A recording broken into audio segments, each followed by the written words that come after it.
Dilshad Farooqui official channel کو subscribe کیجیے اور اپنی خاص مسائل کو حل کیجیے۔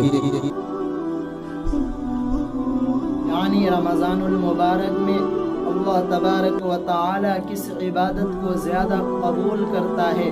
رمضان المبارک کے اندر اللہ تبارک و تعالی کس عبادت کے زیادہ ثواب دیتا ہے؟ رمضان المبارک ہو یا رمضان کے علاوہ دیگر ایام، سب سے افضل عبادت تو فرائض ہیں۔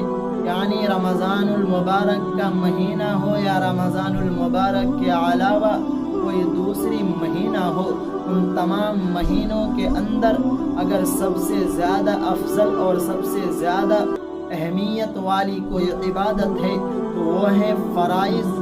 یعنی فرائض کو اہتمام کے ساتھ ادا کرنی چاہیے، کیونکہ اللہ تبارک و تعالیٰ کے نزدیک اگر سب سے زیادہ کوئی عبادت اہمیت رکھتا ہے، سب سے زیادہ کوئی فضیلت رکھتا ہے تو وہ ہے فرائض کو اہتمام کے ساتھ میں ادا کرنا اور حرام سے اجتناب کرنا، یعنی حرام کاری سے بچنا اور فرائض کو اہتمام کے ساتھ میں ادا کرنا۔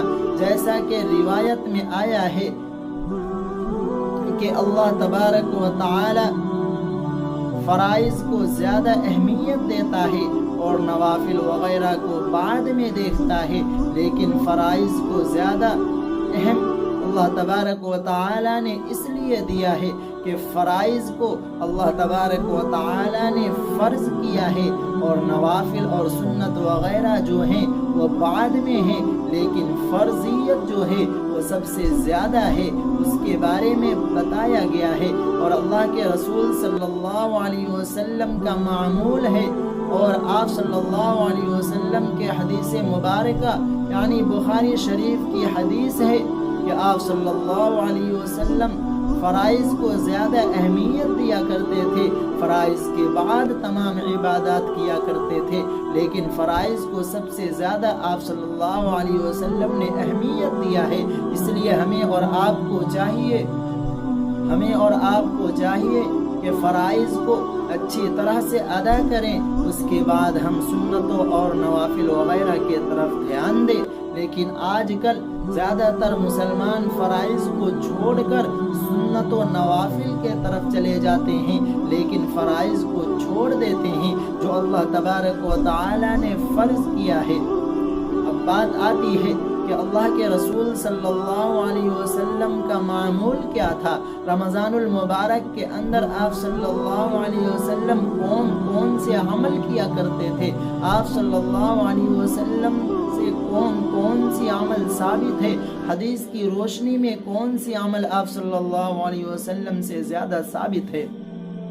روایت ہے، بخاری شریف کی حدیث ہے کہ آپ صلی اللہ علیہ وسلم رمضان المبارک کے اندر روزہ اور تراویح کا اہتمام کیا کرتے تھے، پابندی کے ساتھ روزے رکھا کرتے تھے اور تراویح کی نمازیں مسلسل پڑھا کرتے تھے، اور تراویح کی نماز کے بعد روزہ رکھنے کے بعد جو ہے قرآن کریم کی تلاوت اور صدقات وغیرہ میں کثرت سے آپ صلی اللہ علیہ وسلم دیا کرتے تھے۔